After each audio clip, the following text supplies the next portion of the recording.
bullshit, said there's no pictures, headshots, man get gone.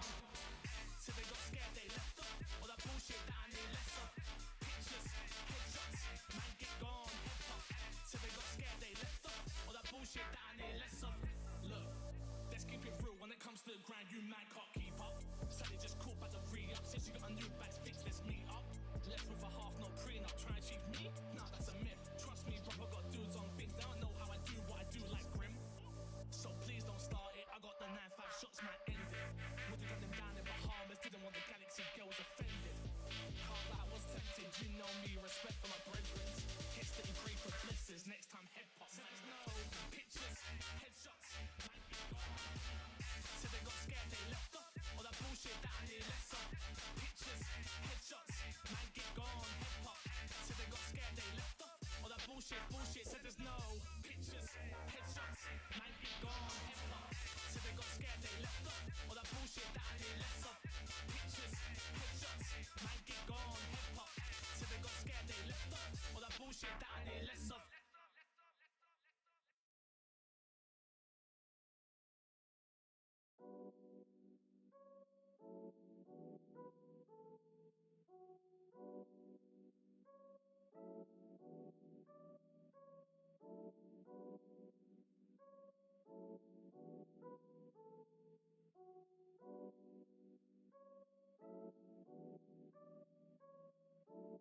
Looking back to when I first begun, when all I had was an idea, the two of us back at my mum's. For all the dark nights, she made me thankful for the sun, the confidence to follow all my choices while I'm young. I changed, man, from when I first begun, and now there ain't an obstacle that I can't overcome, and now there ain't a version of myself I can't become, and I'll be this way until there ain't no air up in my lungs. Not everyone will get the vision, and the times that pull you down so you don't fly from their position. Now everyone's a critic, how they question your decisions, but they look at your conditions and they question what they're thinking. Ooh, they like to talk but rarely listen. Will take advice but like to give it. Now I think I see the difference. I've got an understanding missing. I'm empowering myself, they're putting power in the system. And when times were getting hard, you were there from the very start. And when times were getting hard, you always told me never give up. You always understood the mission, never ever questioned my decisions. You always understood the mission, never ever questioned my decisions. Take a snap from this moment. It wasn't dreams that I sold them, it was something they believed in. Inspiration to a path that they could lead in, and every mistake a blueprint to my achievements. They say I changed, but I'm saying that I'm still me. So stuck in what I was, they won't see what I will be. In this world full of hate, I'm just trying to feel peace. You feel me? Only with the ones I still need. All this love and affection, guidance and direction. Words are powerful, but my mind is my weapon. Just fire every sentence to inspire all this violence and wreckage. But despite my imperfections, I'm just fighting to fight for this message. So act now, cause time is of the essence. So act now, cause time is of the essence. Yeah. And when times were getting hard, you were there from the very start. And when times were getting hard, you always told me never give up. You always understood the mission, never ever questioned my decisions. You always understood the mission, never ever questioned my decisions. And when times were getting hard, you were there from the very start.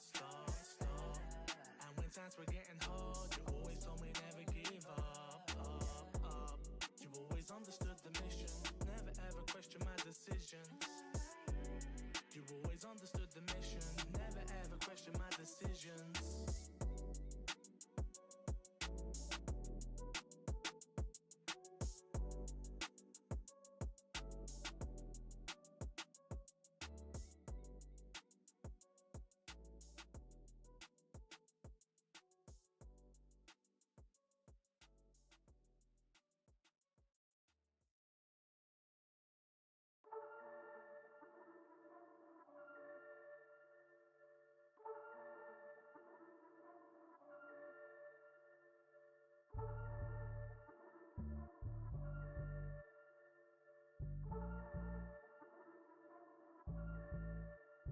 Push me to the edge, to the brink. If I jump, will I swim or sink? I don't know. Hard to tell, hard to tell. Who can I trust now? I can't can't tell. Push me to the edge, to the brink. If I jump, will I swim or sink? I don't know. Hard to tell, hard to tell. Who can I trust now? I can't tell. Lord is my witness. I've been going crazy cause it pushed me to my limits. I quit once a week, but this time it feels different. They ain't even seen what I put into this business. Blood, sweat and tears is a minimum. How many people forget what I did for them? Give them a stage when nobody else was listening. I never said I made them, but I know I made a difference. Even with our hands tied, you know that we made a big wave. A team effort just like I've been saying. But it's so volatile, smooth sailing to big flames. In the day, yo, that's insane. I need to sing it from the same sheet, but I can't even get us on the same page. Honestly, how much more can a man take? Said they push me to the edge of this landscape. Push me to the edge, to the brink. If I jump, will I swim or sink? I don't know. Hard to tell, hard to tell.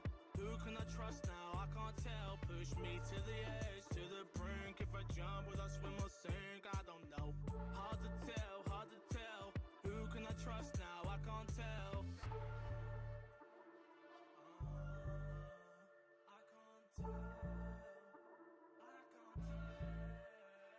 I need to sing it from the same sheet, but I can't even get us on the same page. Honestly, how much more can a man take? Said they push me to the edge of this landscape.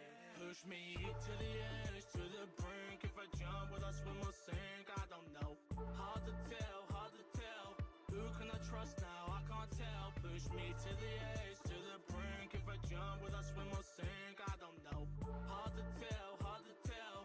Who can I trust now? I can't tell. Push me to the edge, to the brink. If I jump, will I swim or sink? I don't know. Hard to tell. I've still got stuff in my ear. Sorry, Deekspawn. My time is well off here. I'm sorry. I'm really sorry. What's popping, everyone? How is it? That's the wrong scene. You don't even want to see that scene. See, I'm all over the place today, guys. I'm sorry. I'm really, really sorry. Hello, and welcome to My Xbox and Me, episode, I don't even know, 462, I believe. Could be 3, I'm not sure. I am one of your hosts, MC Fixer, alongside the one and only Mr. Matt P. Video. What's happening? Some news? Some Xbox news? There's some news. Good week for you to come back to life. Ah, yes, I've returned. I've returned for all the important times. Also joining us, of course, is Mr. Too Fresh Crash. Oh. And, of course, the one and only, the man who makes it all happen, Mr. Paul Despawn. Hello. I didn't make this happen. This wasn't me. I didn't do Fixer this. said you did. He said you did. This one was not me, I promise. I heard it. We'll get the housekeeping out of the way. If you don't know, this is My Xbox and Me, our weekly, maybe, Xbox podcast right here on youtube.com/MyXboxandMe and all podcast services. If you would like to support the show financially, patreon.com/MCFixer, or consider hitting the subscribe button over on the YouTube channel, becoming a YouTube member, or over on the Twitch channel as well, twitch.tv/MyXboxandMe.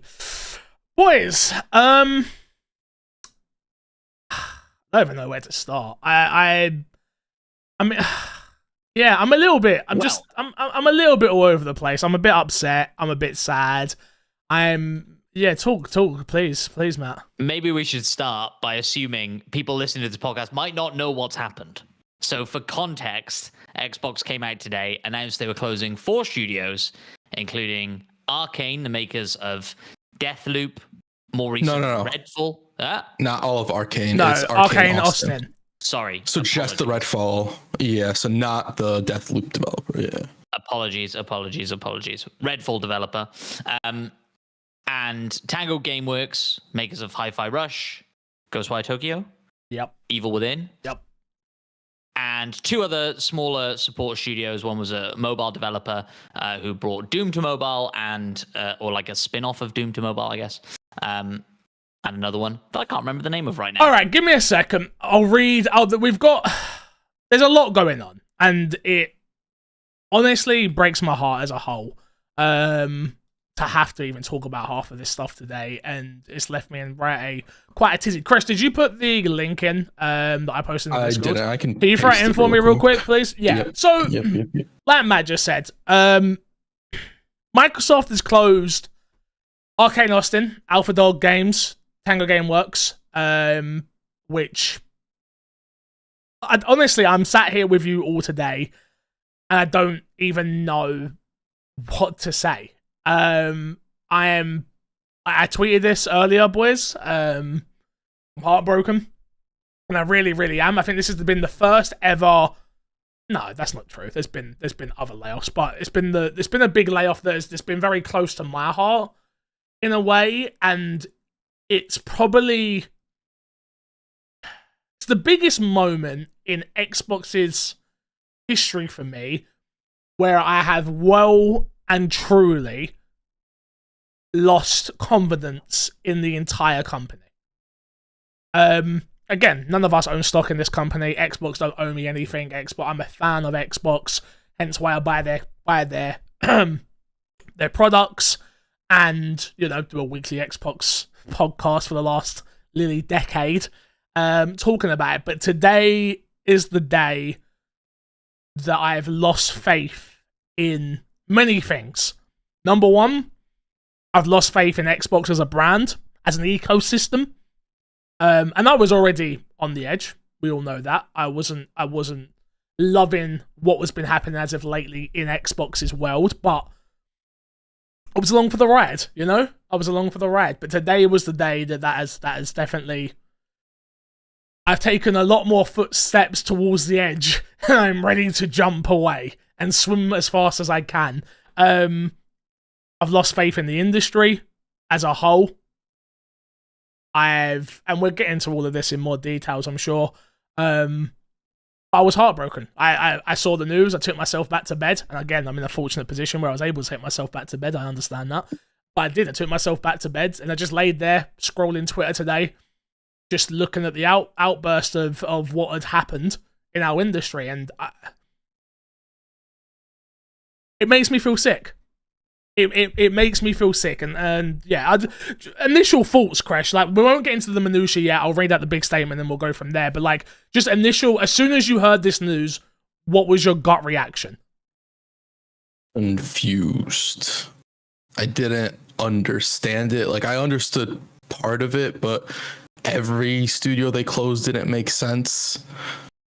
Especially, we'll get into it more later, but like, especially with how Xbox's messaging has been around some of these studios, even Redfall Studio, I didn't see this coming, and especially not so close to their showcase happening next month. So just confused, disappointed, I think. Matt, what about yourself? Yeah, I think confused is the best way to put it. Like, it makes you wonder, like, what it doesn't make sense, right? Like, what is a successful game to Xbox now, and how is Hi-Fi Rush not that? That's what my maths does not make sense in my head. I understand Redfall was a bit of a disaster. I understand maybe closing some smaller support studios when the industry is going through what it's going through. I still struggle to believe that Microsoft is feeling that in the same way that other industry sort of giants are. But all right, if everybody's laying people off, I get how you get caught up in that wave and need to lay people off to save the bottom line, whatever it is. But how is a studio like Tango Gameworks caught up in that? I just don't understand it. Yeah. Eastbourne? I'm going to echo everything you guys said. For me, it's like, we've talked about this a lot of times, of like, my opinion on gaming, rather than it being the business side, is very much about the people that create games, is where my love comes from it all. It's very much a case of like, I am so sick of seeing this industry spit out genuinely creative people like this time and time again. We thought last year was bad. We're not even 5 months into the year yet, and I think the numbers are ridiculous for the amount of people that have been chewed out of this industry. It is heartbreaking for them. It is heartbreaking as a creative person to see creativity not celebrated, whether it's all about the bottom line. You are, at some points in life, Microsoft have been the most profitable company ever. Like, they literally, they print money left, right, and center, and they can't take a small hit to some profits to keep creating worthwhile creative endeavors alive.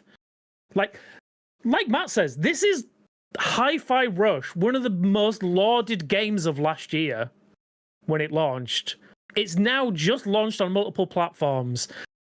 And to celebrate that, you're shuttering the studio? That's what hurts the most to me, is like, it is purely a cost-cutting exercise, and you are penalizing the people that have given Xbox one of their best exclusives at the time, or at this point, one of their best releases of last year. So then I'd go on to say one of their best releases of the last 2 generations. I think you could make an argument that it is the best game exclusive to release on the series.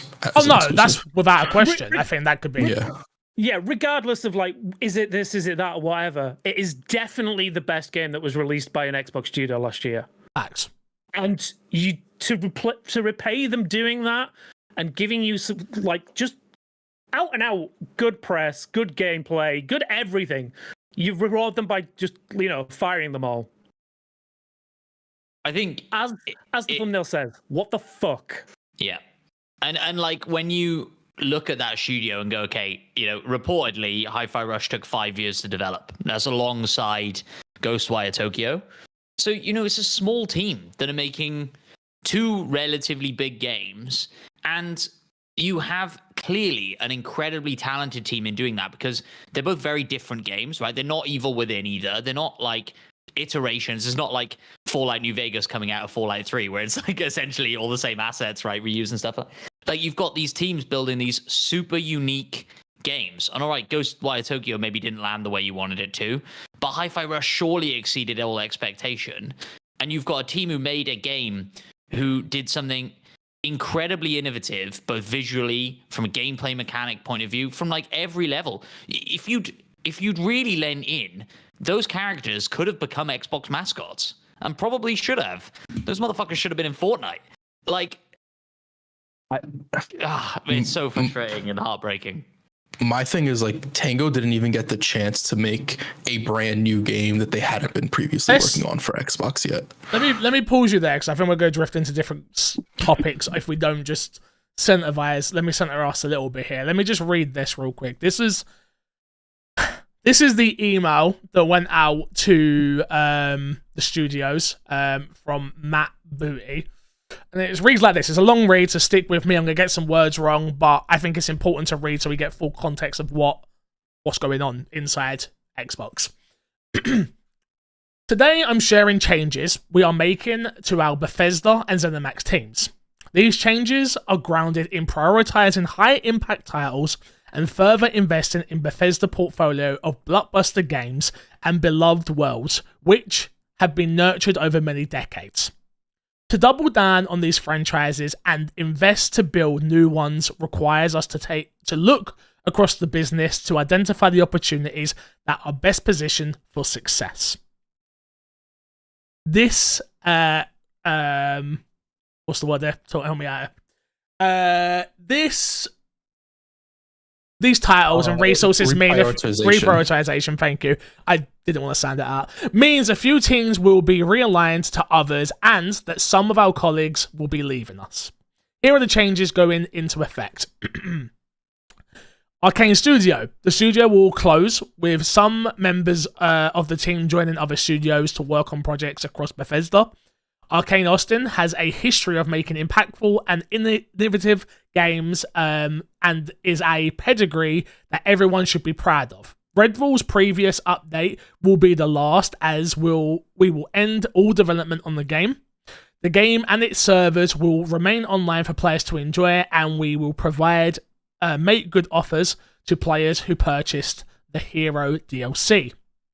Alpha Dog Studios. Just want to point out real quickly, Matt Booty got the name of this studio incorrect in this email.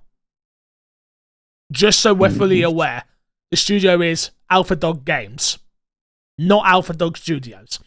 But I digress. This studio will close. We appreciate the team's creativity in bringing Doom to new players. Mighty Doom will be sunset on August 7th, and we will be turning off the ability for players to make any purchases in-game. Very quickly to note on that as well, they tweeted out that there would be some method to refund currency that you've bought and haven't spent yet. Oh yeah. on Twitter. Tango Gameworks. Tango Gameworks will also close. We are thankful for the contribution to Bethesda and players around the world. Hi-Fi Rush will continue to be available to players on the platform it is on today. Roadhouse Games. The team at Roadhouse Games will be joining ZeniMax Online Studios, SZOS. Roundhouse has played a key role in many of our recent game launches, and bringing them to ZOS to work on The Elder Scrolls Online will mean we can do even more to grow the world that millions of players call home. With this in consideration of our Bethesda Studio teams, so that we can invest more deeply in our portfolio of games and new IP. A small number of roles across select Bethesda Publishing, our corporation teams, will also be eliminated. Those whose roles will be impacted will be notified today, and we ask that you please treat your departing colleagues with respect and compassion. We will provide our full support to those who are impacted in today's notifications and throughout their transition, including severance benefits informed by local laws. These changes are not a reflection of the creativity and skill of the talented individuals at these teams or the risk they took to try new things. I acknowledge that these changes are also disruptive to various support teams across ZeniMax and Bethesda that bring our games to market. We are making these tough decisions to create capacity to increase investment in other parts of our portfolio and focus on our priority games. Bethesda remains one of the key pillars of Xbox, with a strong portfolio of amazing games and thriving communities. As we look to the future, there is an impressive lineup of games on the horizon in 2024 alone. We have Starfield, Shattered Space, Fallout 76, Skyline Valley, Indiana Jones: The Great Circle, The Elder Scrolls Online Golden Road, as we align our plans and resources to best ourselves up for success in this complex and changing industry. Our teams across ARKANE Leon Games, Bethesda Game Studios, id Software, Machine Games, ZeniMax Online Studios, and Bethesda Publishing and Corporate will be well positioned to build new IP, explore new game concepts, and expand our existing franchises. Matt. I thought that was important to read because that's what people got today. I'm talking about people who live in Japan, like Tokyo Gameworks, where it was 3 o'clock in the morning, where they got that email. So they woke up to not having a job. It makes me sick. It makes me sick. Sorry, I do apologize for butchering some of the words there. It makes me sick, and I don't know where I sit now in this industry. You know, I gave up a large portion of my teenage years, all of my teenage years. I've been a gamer since day one, right? But I decided 10 years ago I wanted to work in the games industry in some way, shape, or form and capacity, right? Ended up falling in the influencer world, which is where I sit today, working for some of the biggest franchises in the world, which I've been very blessed with doing. How can somebody make a game, it be successful in terms of critically, in terms of from the fans, in terms of the own Aaron Greenberg come out and said how happy they were with what Tango did, and then be shut down? I don't understand. I don't get it. And I think that's what upsets me the most here. And maybe you're going to go, oh, yeah, Fix, you would care because, you know, you loved Hi-Fi Rush and you love Evil Within. Yeah, I do. And that's where the fan part of me comes in. Like, the fact that we're not going to see sequels to those games. I remember being, Chris, I remember me and you sitting down when Bethesda got bought and being like, oh my God. Can you... Tango, it was exciting. What Japan studio? What? Oh my God, this is gonna happen. That's gonna happen, and they've got Microsoft money now. And what did they get for their thanks? They made a successful game that won awards, that was loved by many, and they got fired for it. Yep. How? That's where I want to stay right now. How? No clue. I don't know. Like, go on, Crash.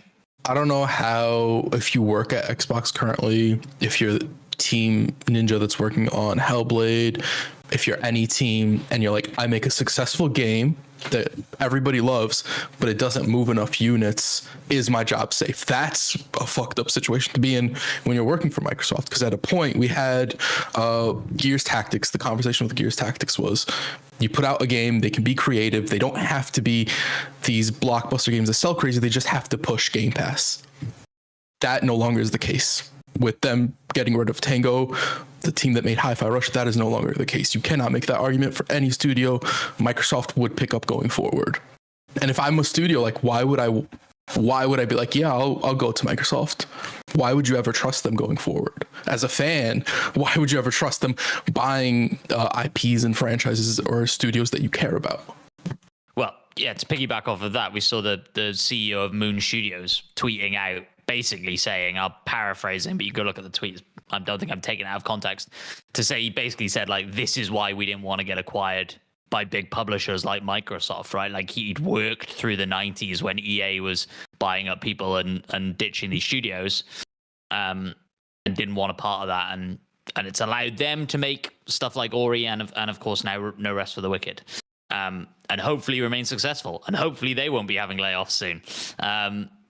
But yeah, it's rough, right? And like the thing that I don't love about this email is the part where they say, with this consolidation of Bethesda Studios, we can now invest more deeply in our portfolio of new games and new IP.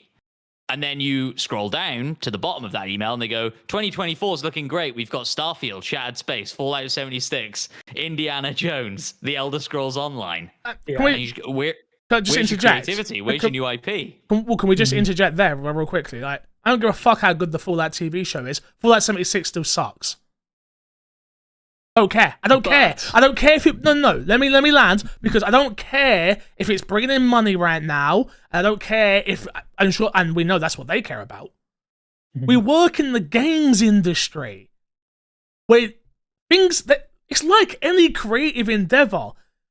You make a thing, it's successful or not, and you learn from it and move forward. Are you telling me Microsoft can't be the company that can take risks? Microsoft, they've got more money than fucking God. Well, they only made 21 billion in profits this year or last year. That's not like, how can you take risks with that much? That's not risk money. Yeah, that's shareholder money. You don't risk shareholder money. Fix, you know that. Yeah, those are the rules. Yeah, but these large corporations don't take risks. Disney doesn't take risks. No. Microsoft doesn't take risks. And now you've got to look at it and go, well, Microsoft isn't making art. No. Maybe that's really harsh and broad strokes, but like, video games are art. Hi-Fi Rush is art. Yeah. Is an expansion to Elder Scrolls Online art. And I'm not trying to say that people working on that game I get what you're saying. But like, yeah, you're not taking risks on new IP. You're not taking risks on art anymore. You're making Marvel movies, which are great and beloved by a lot of people. But when you're updating Fallout 76 in favor of allowing a studio like Tango to make a game like Hi-Fi Rush, or even better still, like ARKANE making Redfall, it's a risk. Well, and it's art. But that game was in development before they even bought them. And then also the team didn't want to work on it, and Microsoft didn't cancel it. Microsoft just let them continue working on it after seeing what that game is. They took a risk with that game. Let's not say they don't take risks. That's not a true statement. They took a risk with Redfall. They saw what that game was. They did internal reviews and was like, it was 7s and 8s. It's fine for us. They do take risks. That's not a true statement at all. They did take risks. They did. Okay, that's fair. That's fair. That's what I mean. Like, but one failure. We're talking Redfall here, and no, but it's the live service potential of Redfall, right? Like, are they looking at Fallout 76 and Elder Scrolls Online now and going, oh, that's way more valuable for Game Pass? Because it's not something new that people jump in for 2 weeks and then cancel their membership or whatever. We're updating it all the time. There's always new content. Well, people are dipping in and keep going and keep dipping in and finding new stuff. And Redfall would have hopefully been that, right? In the best case scenario. and it didn't turn out to be. But is that what they're looking at now and going, unless it's live service or Indiana Jones, it's not going to have a long enough tail for us to care? Yeah. I mean, it's not even that. Is it live service only? Is it a live service DLC for existing franchises or one game that we've been paid to make an IP for? It's like, I think there's not a Starfield's too single... big to fail, but Yeah, but it's very much a case of like, it's not like they're not taking a risk on anything here. It is very much a case of this makes enough money that we could just keep churning it out. And I thought the whole point of this is like, you take these studios, you let them work on those passion projects because you've got these big money making ideas floating around, so they can do the smaller games like Hi-Fi Rush, which will sit on Game Pass, and it'll be critically acclaimed and people will love it. Why are they getting all this money to... Basically, for me, it is very much a case of why are they making all this money if all they're going to do is kill any chance at making something unique and interesting? And if that's the case, why should the general public give them that money? You just said they have big money makers. Can you name me one? I didn't say they're big money makers. I'm saying they make a lot of money. No. I'm not against you here. I'm with you. But I'm just saying, what was the last IP that Xbox put out that was a big money maker? I mean, right now, Fallout. Okay, cool. Sure. Fallout costs like £3 on Steam. I was gonna say, is Fallout a big moneymaker? I don't know. It's popular right now. Who knows, right? But like, they're selling their Fallout First membership. But that's not required. That's not required to play the game. Yeah, the first membership is not required to play. Of course, it's not required. No. But with a live service game, you've got whales and you've got people who don't spend a penny. No, but I'm not talking about Fallout. I'm just saying, like, okay, but what is out there? Like, we look at this. The angle I'm trying to come at this from, right, is Xbox have had nothing interesting to play on the Series X other than Hi-Fi Rush. Don't get me wrong, there's been solid games. We've had Forza, there's been games. I'm not sitting there saying there hasn't. But I'm talking about from the Xbox One generation, where all we got really was Sunset Overdrive. Now we got Hi-Fi Rush. What? Go on, please. I mean, you've got to put Halo. You've got to put even Flight Sim and Forza, which I get are kind of different things. But, like, people are playing those games. But now? Because you're not playing them doesn't mean that people aren't people do play them. Okay. Yeah.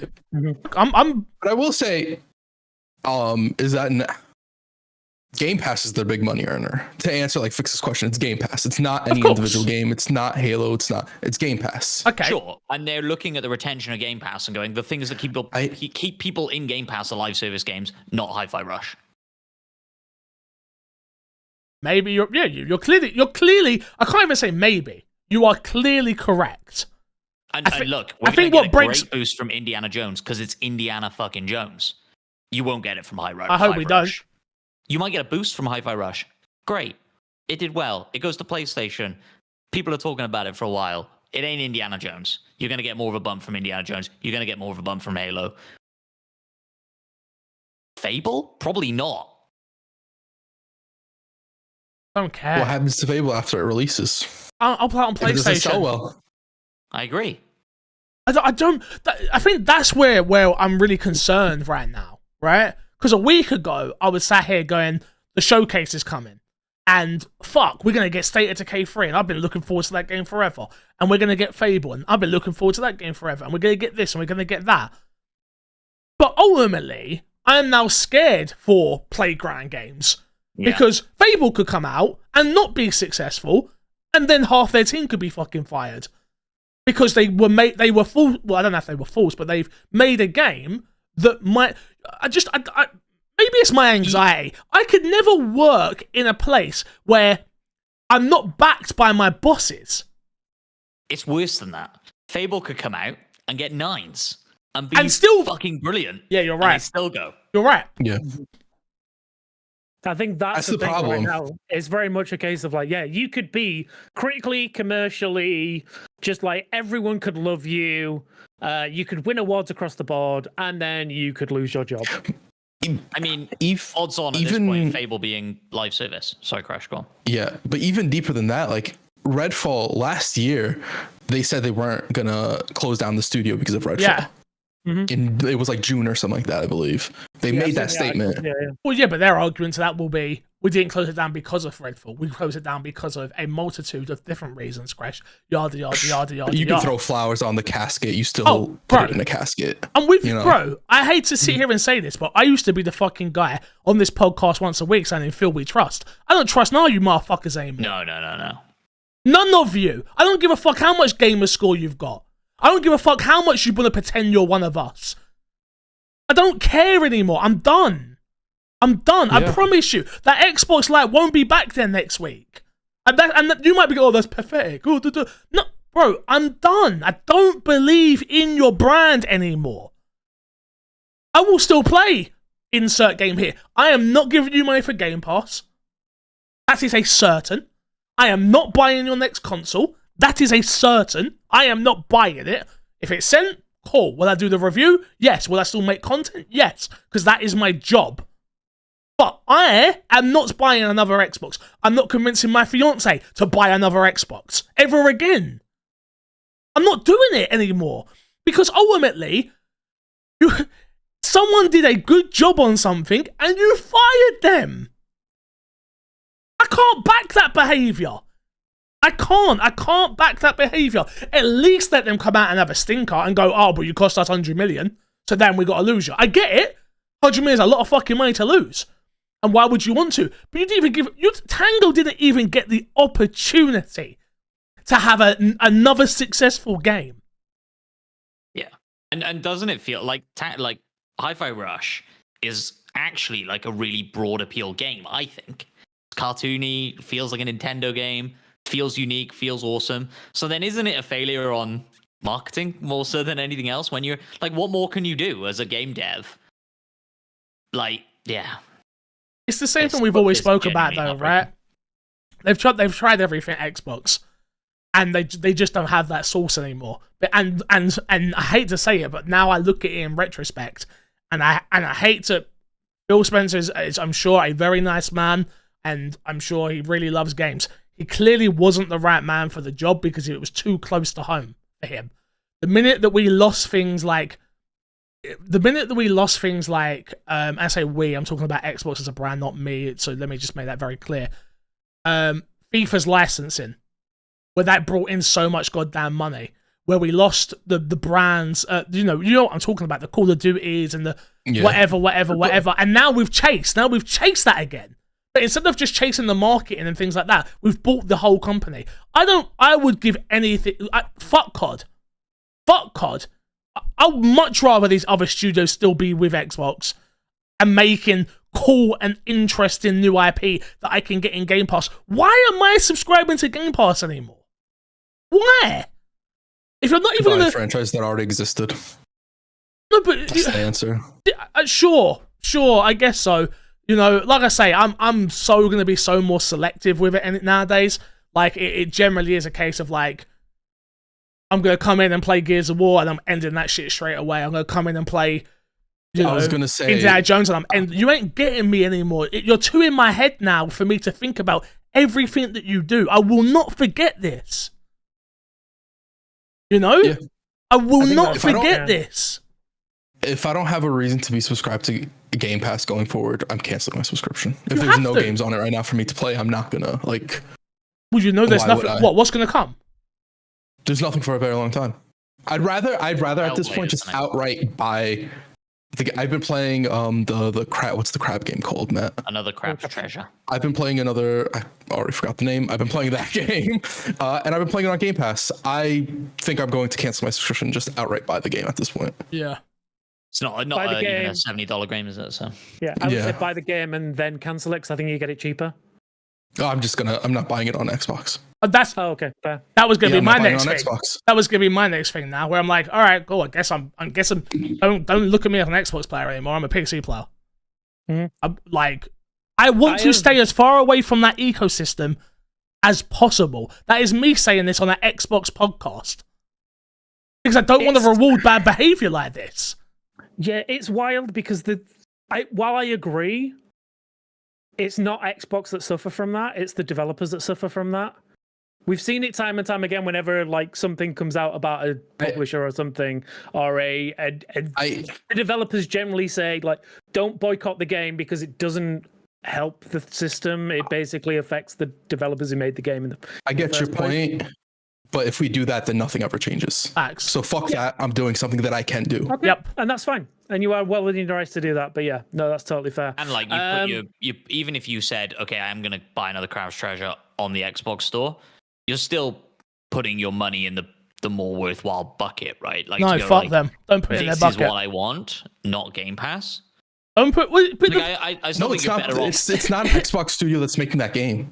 Like why? Yeah. Like I'm just giving Xbox money for what reason at that point? I still think in that case you're better off on PC. That's not what I was saying. Yeah, But yeah. for like Hellblade, for example. Got it. When Hellblade Yeah, comes out, do you go, oh, well, I mean, you still can buy it on PC. But like, Buy the game and be like, I want this experience. I don't care about your Game Pass like subscription bullshit, whatever the case is.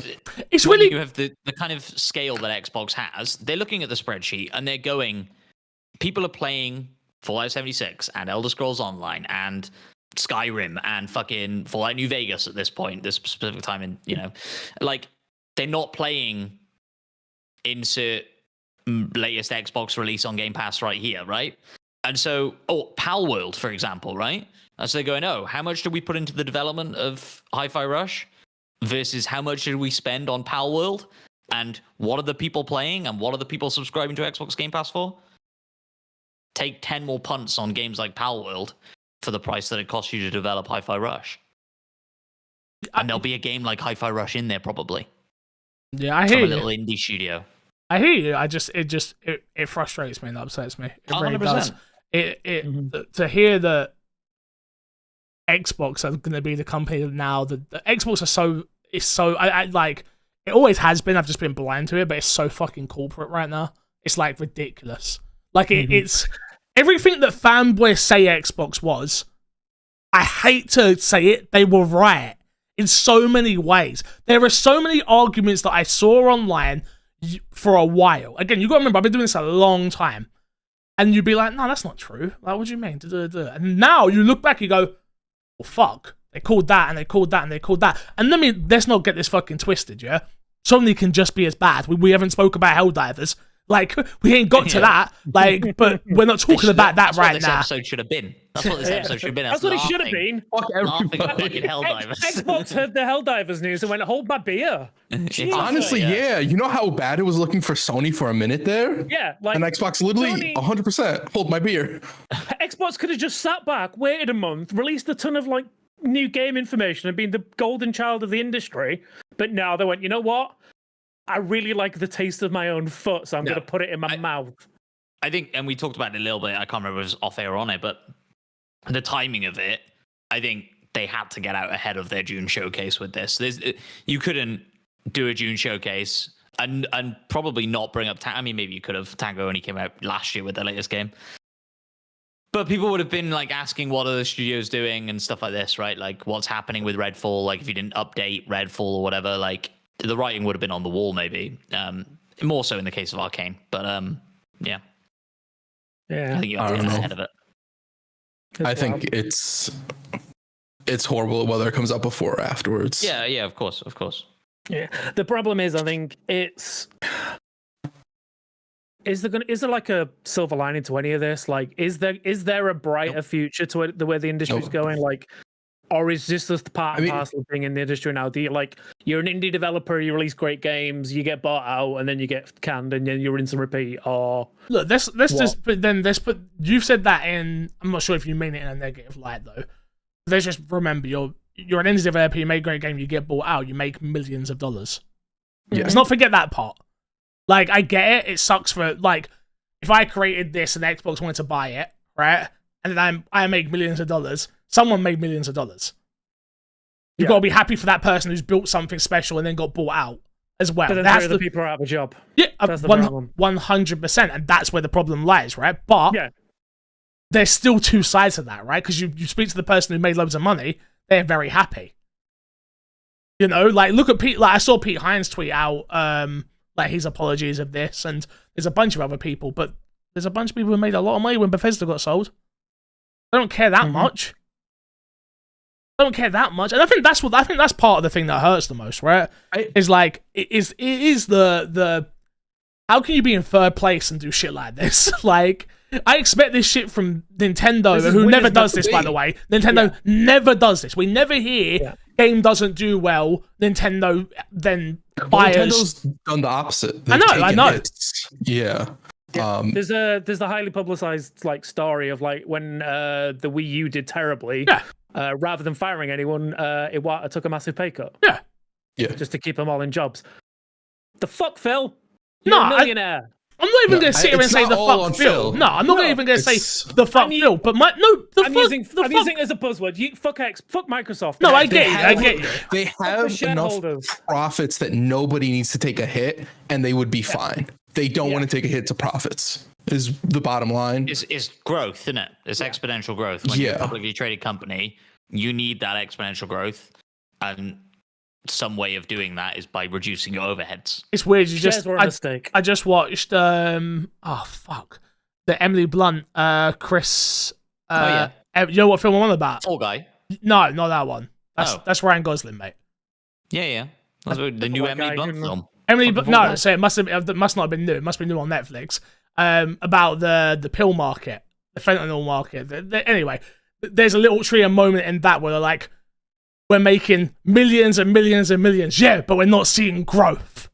Yeah, and you're like, you have 89% market share, but there's no growth. When the economy is tanking, can we not just all chill at this level for a minute and just be happy? 21 billion in profits.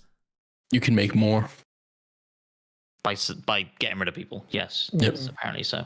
Honestly, if they Fallout memberships. The elephant in the room is like they've got to recoup that 69 billion somehow, right? And sure, but they haven't even put out a COD yet. But that's what I'm saying. Yeah, but like that's what hurts. That's what hurts the most here. We lost Toys for Bobs. If I can do the whole if I can land thing. They don't give a shit about long term. This is so short-sighted. It very much is like this financial year we need to make it back, or next financial year. Like it is very much a case of like short-term pain for that like quick gain thing. And it's like you say, you've not given any of these studios you've let go a chance to, in the case of ARKANE Austin, remedy the situation with either Redfall or their next game. You've not given Tango a chance to release their next game after the critically acclaimed Hi-Fi Rush. One of the big reasons for purchasing ABK was the mobile market. The first company that has released a really good mobile game since that purchase, you let go in the Tiny Doom. Like, why are they making all? It's all these short-sighted. It feels like it's very short-sighted. Like there is like an edict from above. There's very much a case of like, right, we need to make that money back as quick as possible, and there's no one out there saying, no, we need to let these studios chance to breathe and do what they do well, and let the magic happen rather than expect it to be instantaneous. And I think that's my main thing is with all of this. It's very much a case of it feels like the money is the only thing that matters in a creative industry anymore, and it fucking hurts. All I want to see is creative people make creative things that are cool as fuck. I see a few people saying. I see people say that. I see they disagree with me. I see Jordan says in chat that I'm not gonna lie. I don't fully disagree with you guys, but I definitely feel like you're overreacting.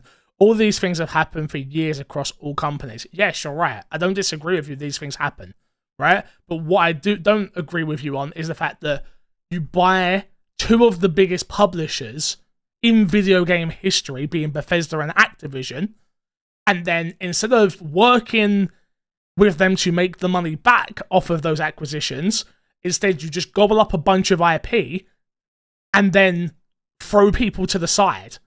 Because Xbox still own Evil Within, they still own Hi-Fi Rush, they still own all of this stuff. I just also want to point out, like, you can make that conversation, and that is a valid point to bring up. But also, the richest company in the world hasn't done this before, where they put out a successful product, and then they're like critically acclaimed, all this, not making enough money, shelve the team, like not even shelve the team, just get rid of the team, cut off a whole bunch of people because we just bought a $69 billion company that's going to print money for us. Call of Duty's already, like, they haven't released a new Call of Duty. Call of Duty is already printing money for them. Let's not like dissuade that conversation. It is. I don't know. I think as well, it's like kind of a heartbreaking realization for me, like of the philosophy of Game Pass isn't what I was hoping and thought it would be. Like, I thought it would be Hi-Fi Rush, right? Like, yes, give me these 6 to 8 hour unique experiences from really talented individuals. And it, you know, even like in that part of the email I read earlier of going like, we're really excited about 2024 with our expansions to Starfield and Elder Scrolls Online and Fallout 76. And I've gone, well, that's not what I want from my Game Pass. I want new cool things, not expansions to live service games that I'm not going to put 300 hours into. But yeah, it feels like the creativity is gone and the joy is gone. It's not a place for art. It's a place where you can subscribe to Call of Duty and Fallout and all these other things that are franchises that a lot of people care about. And if you want your art, you go to your small indie teams of 2 or 3 people. And at this point, hope they don't get bought by Xbox. I don't want Xbox to buy another studio ever again. I don't think they will for a while. No, I don't think anyone would want, like, I'm here now and I'm like, oh shit. Let's go through what they own now and you go, who's next? Who's next? I think Toys for Bob made the right move. Oh, like, Toys for Bob. Can we dip? Yes. We're good with dipping. I think there must have been a conversation there, right? Of like, oh, we need to save some money. We're thinking of this, and they're going, hold that. Yeah, we'll just leave. Yeah. Just let us leave. We'll talk about your IP soon, and we'll talk about working with you. But let us just go on our own. Which I wonder if that decision that decision couldn't have been made with ARKANE or TANGO, because you would assume they were too big in scope, and Microsoft wanted to pick the best parts of that away. You would imagine, right? I think that, right? Like, they haven't said, they did talk about reallocating resource. They only really talked about that with the Roadhouse games, which they're reallocating into Elder Scrolls Online. But maybe more of those people were reallocated than you might assume. I loved working on Hi-Fi Rush and The Evil Within. Can't wait to go work on the Elder Scrolls Online now. Given the option, of course, a lot of people will take it in this because market, a job right now. They want a job. 100%. But you sucked all the creativity out of them. Of course. Which has been Microsoft's like big pushing point, is like, we want to let creatives do what they're going to do on our platform. No, bullshit. Okay. That's what Microsoft told us. No, that's what I'm saying. I'm not saying that's... No, but you said that's what Microsoft have been saying. Now, everything Microsoft said, bullshit. Yeah. You don't even want to watch the reactions to their next showcase. I promise you don't want to watch my reaction to it. I promise you. Because I don't give a fuck what they say. Like, I don't give a fuck if it's in-engine, because I don't believe you. I don't give a fuck if, this has been a really hard year. No, it ain't. You made $21 billion in profit. Whatever they have to say now, I don't believe you. You know? Like, it's going to be hard to generate the pop in it now. There is no pop. You get Gear 6, you're going to pop. Are we? We know it's coming at this point. It's like...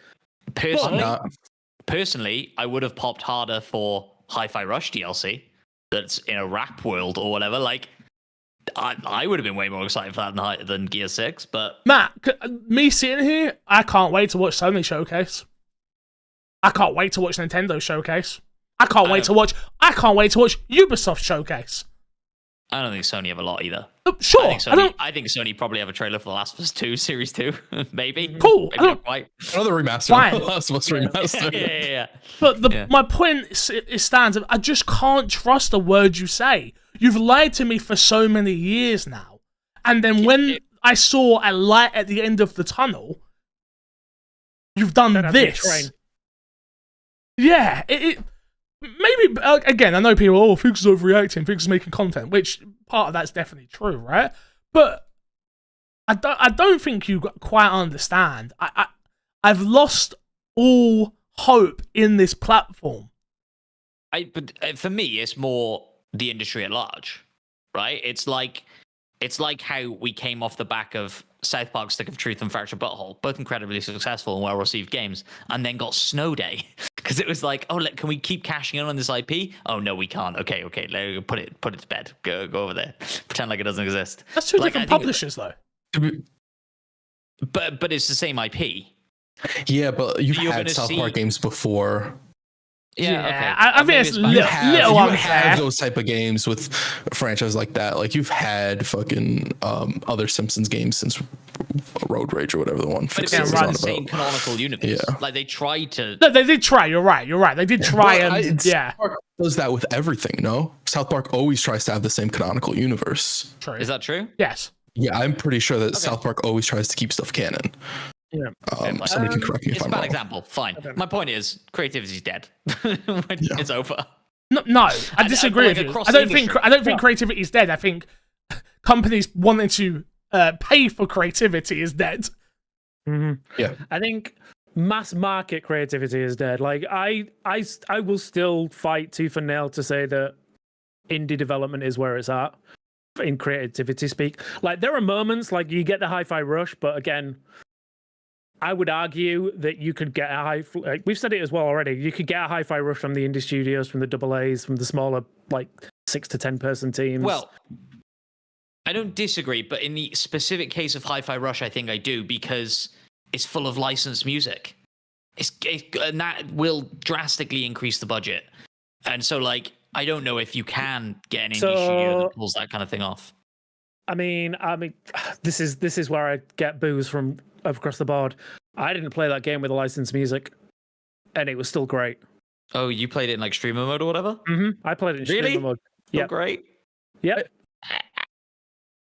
Granted, it's probably not as good. It's not as great an experience, but it's still great. And there are still teams that can do that kind of stuff out there. It was so great that you didn't like it until we convinced you to play it again.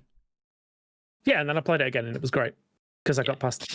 Yeah, it's fine. And your wider point is right. I think that's where we're going to look at the creativity now. And look, silver lining, or it's not even silver lining. It's just the other side of the coin or whatever. The tools are now so good that you are seeing incredible things come out of small teams. Absolutely. It doesn't make any of this right or better, but that is where you are going to find your gems through the year, and hopefully we'll see some of them surface into Game of the Year conversation over the AAAs. But the benefit of it being attached to Microsoft, though, is the eyes that are on it. Yeah, of course.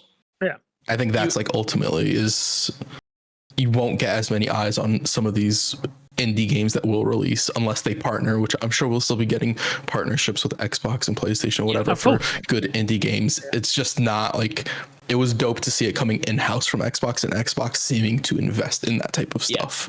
Can I just quickly address chat again? Because I see a lot of people saying double standards. Yes, very much double standards from me. Let me make this perfectly clear. I've covered Xbox for nearly a decade. Every week since I was 20-something, I'm now 31 years old, waiting for the promise of Xbox were going to deliver. I have bought consoles. I have bought controllers. I have bought keyboards. I have bought mouses. I have bought cups. I've bought lights. I've dedicated years. Fridges. I've dedicated years of my life. Yes, I hold Xbox to a higher standard than I do Ubisoft, than I do Sony, than I do Square Enix, than I do, because I am so aligned with them. Please understand that. I'm not saying that I don't understand that Ubisoft has had their issues, which people love to bring up to me all the time for some reason. or Sony hasn't closed studios. I understand that. That's not the conversation we're having right now, though, are we? This is a conversation of this is an Xbox podcast. We're focused on what's happening in our backyard, not in a completely different country. And we'll have that conversation when the conversation has it. We'll have it. Yeah. We're going to be talking about the Helldivers, of course, which is huge, right? But I want to make that perfectly clear. I am hurt. Like, I am hurt. Again, even if we just take it from the game side of things and take the humanity out of it for a second, I wanted a AAA Evil Within 3 or a reboot. For my favorite genre of my favorite genre of all time, third-person survival horror, and I was going to be able to get that on Xbox as an exclusive. Which who gives a fuck about the exclusive part? Or let's even say I go selfishly and go on Game Pass. It's gone. I have a question for you. If they do announce an Evil Within and it's not made by Tango, do you care? I don't. It depends on who's making it, doesn't it? It's like, if you handed that to Capcom, sure, I would care. Because it's never going to happen, by the way. But, like, if you handed that to the team that did Callisto Protocol, maybe? I mean, the argument is you could hand it back to Shinji Mikami because he's started his own studio. No, that motherfucker, he knew this was happening. He doesn't. He also doesn't want to do horror games anymore. He knew this was happening, though. Yeah. He got out of the right time. We was all like, why the hell was he leaving? He knew what was coming. I think that's part of the problem as well, is like, unless they give it, they're not going to give it to somebody internally now at Xbox. Who internally could do it? Exactly. But not only that, but like, by getting rid of these studios, you've proven that isn't something you want to do, right? No, exactly. And so, like, I just don't think you see that. And so then, okay, yeah, maybe you give the IP out third party or whatever. But then at that point, I don't think Evil Within is really big enough as a brand to do that over doing your own kind of third-person horror game, right? Like, is the cachet of having Evil Within 3 worth it to a small indie studio? Maybe. Or, a smaller studio? Maybe if they get Xbox funding behind it as I well. was say, if it gets the funding, probably. Why would Xbox at that point, if they're closing the studio? They could. I don't know. It's just. I think it's a weird situation. Yeah.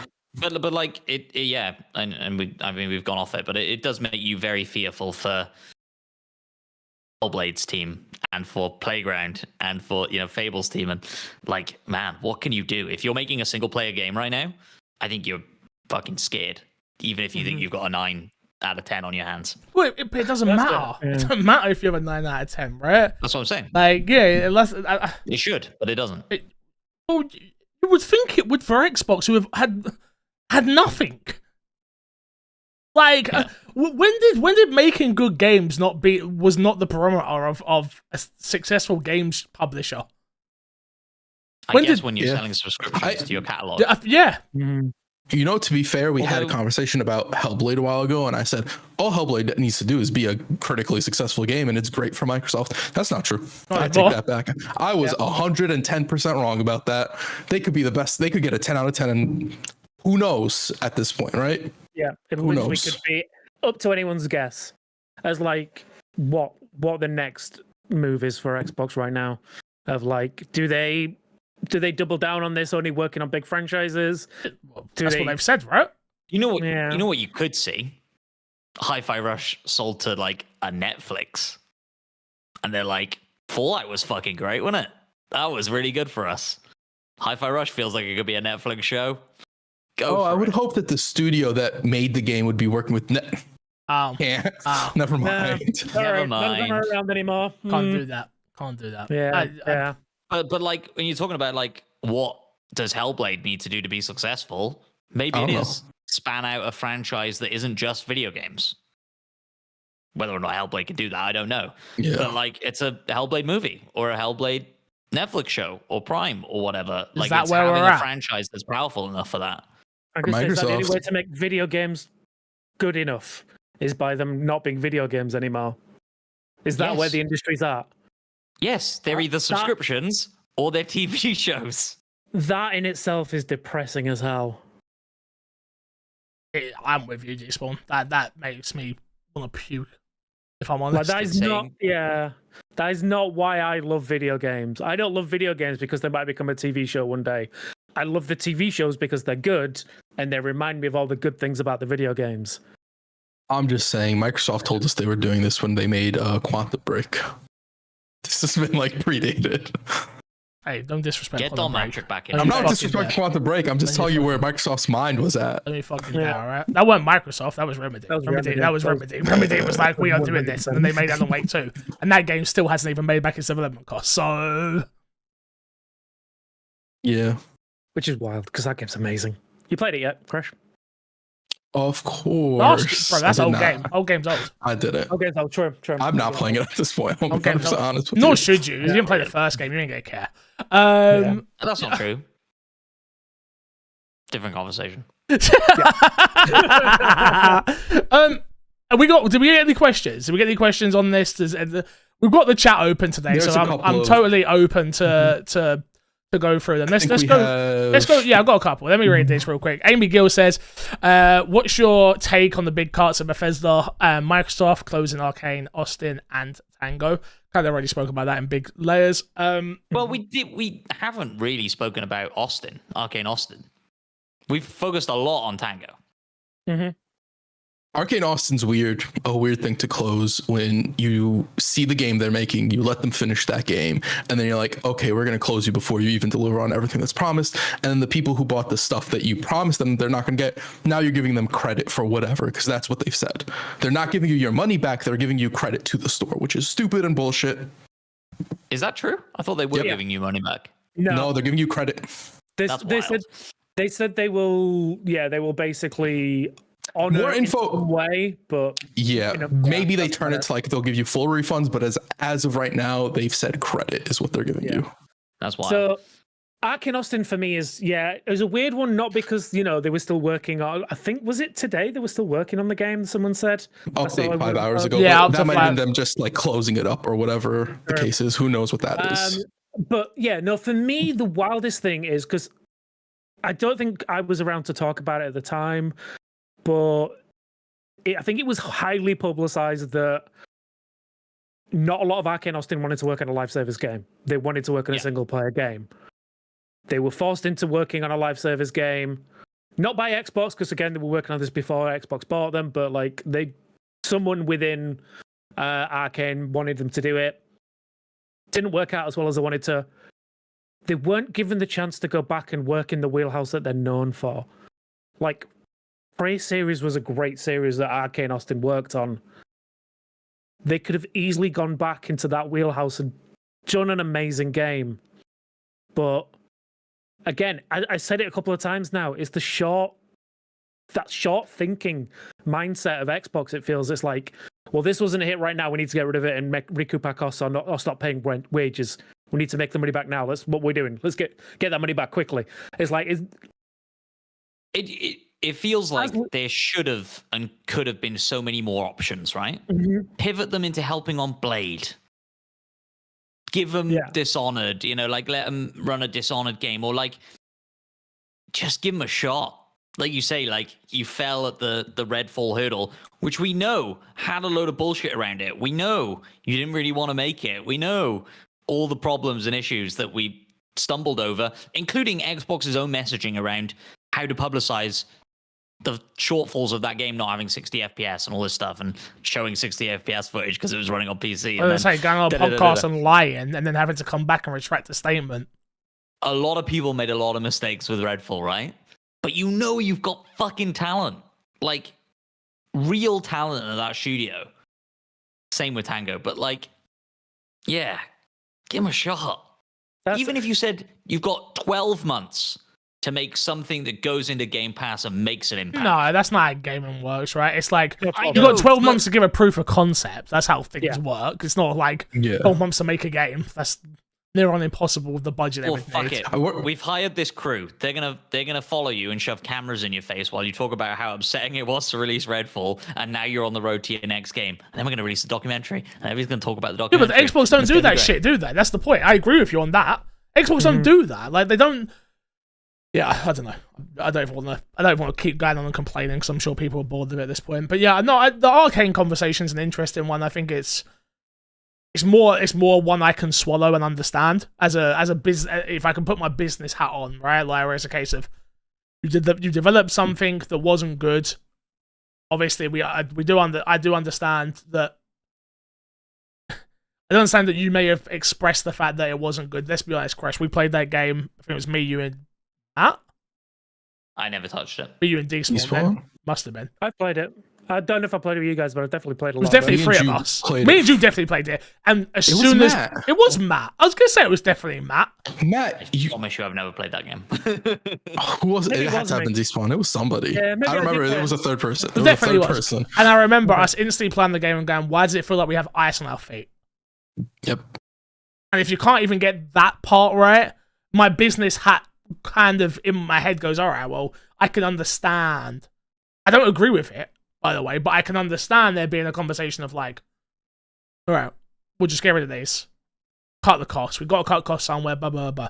I just can't fathom cutting the cost with Tango. I'm sorry. I can't. I know we spoke about I don't understand. I think if they didn't include Tango in this round of cutoffs, the conversation would be very different. Yeah, of course. The conversation for all the other studios that are cut changes because they also cut Tango. Yes. Because then it's what's the criteria? Why? Like, what is the goal when you're making a game for Xbox? It can't be a game that makes Game Pass move and keep people subscribed, because you could argue that's what Hi-Fi Rush was. Yeah, it keeps people in the ecosystem. Yeah. Yeah. I guess the only it's information we're not privy to, obviously, but it's like the only possible reason I can think to get rid of them is like whatever else they were working on. Yeah. After Hi-Fi Rush was a big mistake. Yeah. And it's just like, but still, it's like. So you point at them and you go, no, Hi-Fi Rush 2. Yeah. That's literally what you do. You go like, right, we've seen your prison concept. Not liking that. Hi-Fi Rush was good. We can do that again, please. You know, like maybe they didn't want to work on Hi-Fi Rush 2, and that's fine. But at the end of the day, they're not like the decision makers, and it's like I think it'd be rather work on Hi-Fi Rush 2 than not work on anything at all, right? There's a documentary to be made on all of this. Oh mate, no clip. There's a no clip documentary to be made on all of this. On it. Don't worry. He's on it. Guarantee Xbox are not letting anyone through that door for that conversation. Who needs Xbox? They just kicked everybody out the door. So you just talk to those people. Yeah, just talk to in the parking lot. Yeah, that's true. Didn't America just make it illegal to have non-competes as well? Yes. Is it? I don't know if it's gone. I don't know if it's gone through or it's gone. I know the only reason I know that information is because of wrestling, by the way. But yeah. Isn't that also likely a state by state thing? No, I think it was federal. I think it was a law, federal law. It's if it's federal law, then it's it's a whole America thing. I still don't understand. Again, and go off on a tangent a little bit here. I still don't understand how you're allowed to just wake up and not have a job in America as well. By the way. Yeah, it's gross. Yeah. It's very, very gross. It's disgusting. Yep. Like, don't get me wrong. I'm a freelancer. I've woken up and not had jobs before. Like, and it sucks. But to be on a contract and be able to just go, oh yeah, no, we cease to exist now. Yeah. Mm-hmm. Yeah, not fun. Just so we can save a few millions when we've just earned 21 billion. Puke. I get the reason behind it, why they're not told in advance, but it's just like, how fucking shitty is it to find out in a press release that you've lost your job? How bad are you in as a spot, not only as an industry, but specifically Xbox, when you have a templated apology letter graphic that you send out to all your studios and you're like, cool, you put your message in this black and white text with this white box around it. That's how it all looks. We have the branding set up for our we've closed the studio tweet. Bleh. And you even get one of the studio names wrong. Shout out to that template. Mad. Yeah. Moody, Mr. Moody, friend of the show, says this. He says, hello, with the layoffs happening pretty much every week or so, and knowing this will probably keep going until the end of the year, has Xbox lost your trust, or even more so, has the industry lost your trust? Matt, you want to start? Yes to both. Yeah, like we've talked about, right? Like the hit to the art side of the industry is fucking painful to see, and like, you know, like the thing that came out the other week though of like most people are playing games that are 6 years or older. Like, fuck, play Hi-Fi Rush, people. Although I don't think it would have helped. I get that sentiment, but also the gaming industry's exploded and grown so much that having people play 6 years, like there's still people playing new games, and I understand the percentages and I understand all that, but with that conversation, I feel like a part that's not being added is how much gaming's grown. Because there's people who start playing just for Fortnite, and they're going to keep playing Fortnite. There's people today, and this is what pisses me off, is like this, like we were talking before, right? There's people who have watched Fallout and are now playing Fallout for the first time ever. Yeah. Like, and Haley's one of those people. It's like, okay, so we couldn't just keep growing the industry? Like, we've now got Haley into open world games. Haley doesn't play open world games. That's not a genre of game Haley usually plays. So then, it was for me to then go, and, this I'm sure this applies for many people. Like, oh, you like that? Well, they actually got this other game they made called blah, blah, blah, blah. And then we grow and grow and grow. But no, it's not. But for me... I mean... Go on. No, please. I was going to say, has Xbox lost my trust? Yes, 100%. It's like, as we said at the top of the show, and I we said multiple times, if you can have a critically and commercially successful game and still not survive in that ecosystem, how should I trust you with anything else? Has the industry lost my trust? No. 100% no. The publishers, yes, but the industry at large, no. Because, again, we've talked about it a couple of times. We've got screenshots in this document of people within this industry coming out in support of each other. The first thing I see on my Twitter whenever anything like this happens is it's 50% I'm sorry to see that you're affected. The other 50% is, well, we've got these jobs going, we've got that job going. I'm putting this list together of jobs that are available. I'm putting this list together of people that are looking in the industry. The industry looks after each other. The heads of it do not. The CEOs don't look after the industry. They look after the shareholders. The people who are doing the work day in, day out, making the games that you love, they're the ones that, I will always have faith in them. Until they actively prove me otherwise, I will always have faith in those people in the industry. And I think that's why the industry will survive in some way or other. Yeah, I mean, I think I made it pretty clear on Twitter. I've lost interest. Not interest, I shouldn't say interest. I've lost faith in everything today, if I'm honest. Again, I grew up in a household where if you work hard, you are rewarded for working hard. And I kind of applied that to my entire life, where it's like, you work your hardest, you do something that's successful, you're rewarded for that. And in this industry, specifically, that isn't true. And for that reason, I've lost faith in the industry. And I'm with Despawn in terms of, like, the people inside the industry. I met some of the most amazing individuals ever. Met all of you guys sitting here today with me. But it's hard for me to not be cynical as I get older in this industry, Like, there's always, again, I work in the influencer space, right? And there's always that question that I get from everywhere, like, oh, when are you going to come in-house? When are you going to become a community manager? When are you going to become because that's usually what people do. They start off as an influencer and they move themselves into and I'm like, I'm really happy where I'm at and I love what I do and yada, yada, yada. And then you hear these stories and you're like, you hear community managers who are having to do fucking 6 different jobs that are not even community manager jobs. And then you hear about, it's like, it just doesn't feel right. And for Xbox, no, they've 110% lost my trust in them as a company. I've said it at the top of the show, I said it at the middle of the show, I'll say it now.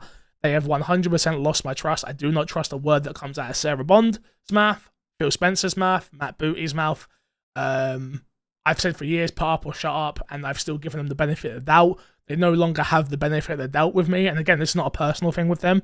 I'm sure, again, personally, they are amazing individuals, but no, I'm not interested. I'm not interested. I will buy, very lucky, I own a PC, but I will buy my games now on Steam.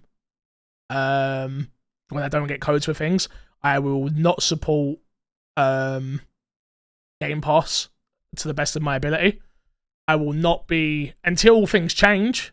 And who's saying in a week's time things can't change? I'm a very go with the wind type of person, you know? Like, when things change, I'm all for it. But as of right now, as we sit here on the 7th of the 5th, or the 5th of the 7th, depending on what country you're from, no, they've lost my trust. I'm not interested, bro. I'm the type of, I was gonna go buy a fucking Lego Xbox. It was. What could change? Like, what could they do now in June at the showcase? Nothing. Not at the showcase. Nothing. Because it doesn't come down to games anymore. Mm-hmm. You know, like that's not the thing for me now. The thing for me now isn't put out great games. Yay! Gears of War was amazing. Now you have my trust again, Xbox. No, I generally couldn't give two shits if the next Gears game now is good or bad. I couldn't care. Hellblade could be bad. I don't care anymore. Like it's more about being a human being. I think for me, Matt, is the conversation. And again, they're a corporate company. Why would they start acting like a human now? But it is that for me. It's I'm gonna watch what you say very closely, and I'm going to see if you deliver on that. So it does come down to, because I was always the one. People have many times said it. Figs, you're a corporate apologist, and like I wasn't thinking I was, but clearly I was. You know, because it was always benefit of the doubt, benefit of the doubt, benefit of the doubt, benefit of the doubt. There is none of that anymore. So now I'm going to hold you to a microscope. So you see when the trailer is like, oh, in engine, it better fucking be an engine. And now I have to look at you very differently than from what I was looking at you as.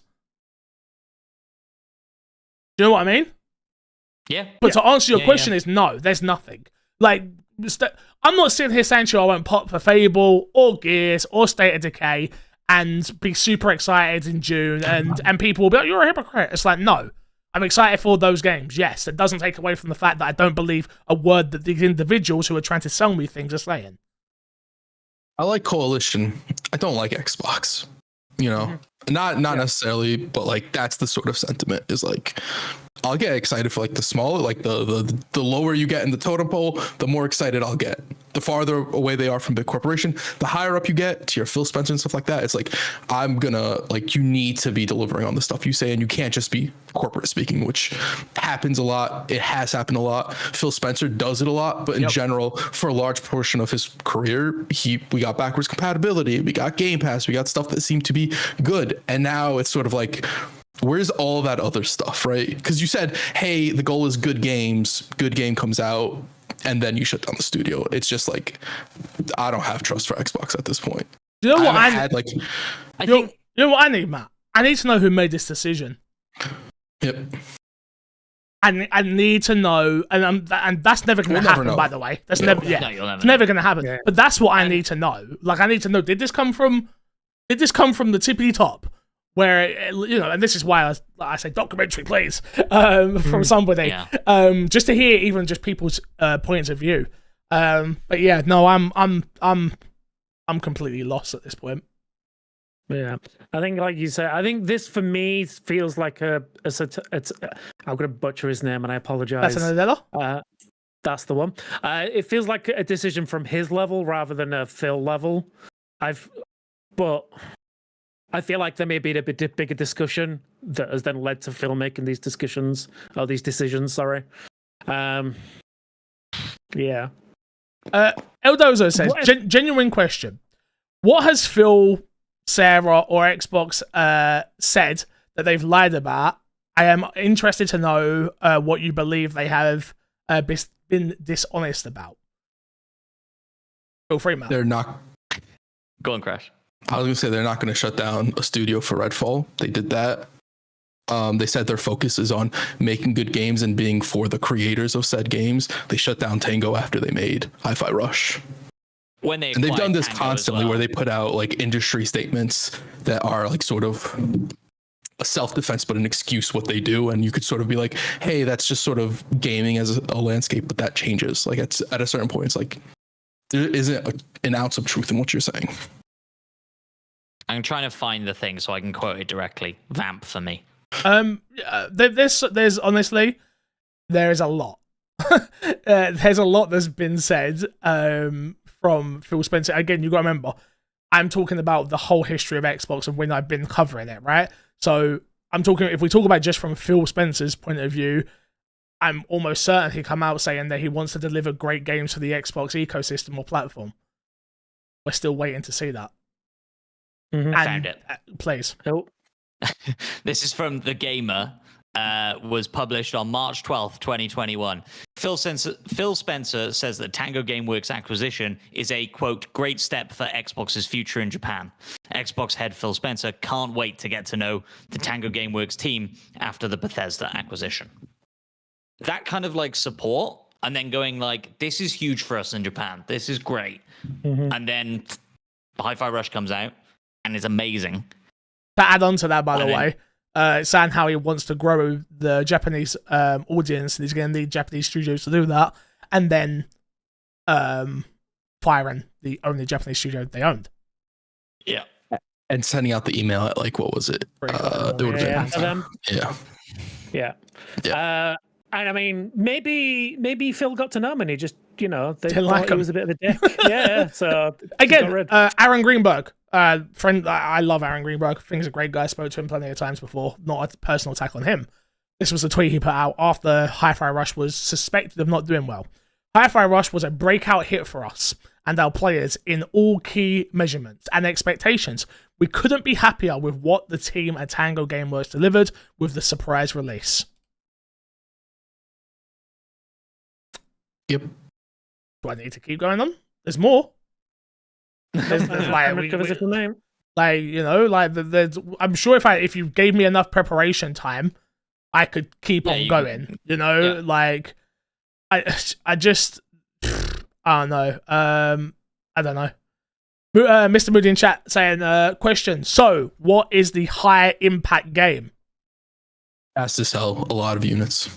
I don't even think it's about keeping people on Game Pass. It has to sell units. No, but I think he's asking what game is that. I think that's what he's asking. Oh, that's the question. I think so. That's the question. Like, what is high impact game? Yeah. I'm going to be 100% honest. The way I'm looking at Microsoft is now Microsoft is an extension of Activision, because this is like Activision BS all over again. We're like, oh, it's great. Microsoft bought Activision. They can stop doing Activision things where everybody becomes a support studio. They closed down a whole studio, and instead of making the studio a support studio, they were like, we're going to bring them all in-house to support said studio. They essentially did the same thing with a bit of smoke and mirrors. Mm-hmm. What's Xbox's tagline? Which one? Power your dreams? There we go. So what are we doing then? What are we doing? What dreams are we powering? That horrible nightmare I wake up where I keep thinking I'm falling. No, I'm just answering some questions here. And on the high impact, I don't have a flipping clue, mate. Like, I don't think they have a single title on the horizon that is a high impact game other than Call of Duty. I mean, we should be saying Senua. I don't, but I'm sticking to what I've been saying from day dot. I've never looked at Hellblade as a high impact game. It was a game that came out. It did really well on PlayStation. PlayStation exclusive are notoriously known to do well because they have a very dedicated hardcore fan base. What does Xbox not have? And even more so now, a dedicated hardcore fan base. I do not see Hellblade 2 coming out and being this smash hit. I don't. I think it's going to come out and do really well critically, but I don't think it's going to come out and be like, million people played it in the first 24 hours, or I just don't see it. Even we're 2 weeks out from that game. Yeah. And that's honestly, I think that's kind of scary for the studio. If I'm working on that game, you're getting close to release, you should be excited people are going to play the game, and then this news happens and it's like, oh wow. I hope our game, it went from, I hope our game is perceived well to, I hope our game sells well. Right? Which there's always the hope that a game sells well. I don't want to say that there isn't, but like that view on it is even less so. Like, I hope people like our game. Right? I don't know. I just think Microsoft have shot themselves so badly in the foot with this that it's just, I don't know how you even recover trust from not even like gamers and consumers, but from other like people in the industry at this point. with a move like this. Yeah, for me, and again, I know I keep talking about things we've talked about in the past, but like we've talked about the guilt of surviving this kind of stuff, and it's just like creativity just goes down the tube when you are worried about, is the thing you made viable enough to keep my job? And it's like you can't just focus on making the thing. You need to focus on it hitting the certain metrics that Xbox expect. And even if it does, as we've seen from the press release from Aaron in the past, even if you hit all Xbox metrics, you're still going to get shuttered. Yep. I don't necessarily think this is the case, but maybe, for the slightest hint of a silver lining here, maybe they've done the maths and they've gone, running an internal studio is expensive. No you know shit. what isn't expensive? Go Lump on. sums that we give to games like Palworld to go on Game Pass, and we fund their entire development, probably, and we get them into Game Pass, and everybody's playing them, and we're only gonna be able to nail that dart in the dartboard one every 10 times. So we might fund 10 smaller games. Still Wakes the Deep. And give me another example. Another Crab's Treasure, probably. Like They didn't those fund little that. games. No, but whatever lump sum they paid them to go into Game Pass probably was significant towards their development. Okay. I don't know. I don't know what goes on behind closed doors. I don't know what those figures look like, but I would assume it's significant for those smaller teams.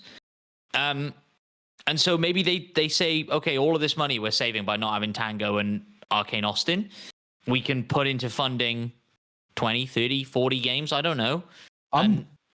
I'm with you, Matt. What you're describing is a publisher, which people have been saying Microsoft is becoming. And what you're saying, I agree with what you're saying. I no longer view Microsoft with what you're saying. I'm agreeing with you right here. I no longer view Microsoft as a console manufacturer. I don't view them as an ecosystem. I view them as a publisher. I don't think they view themselves as that anymore either, though. No, I think they view themselves as a publisher. Yeah. That's what they are. Yeah, Look, can we just talk about a few, let's just quickly, real quick, can we just go through, because I really want to touch on like what we actually think is going to be successful. Do we think Hellblade 2 is going to be successful?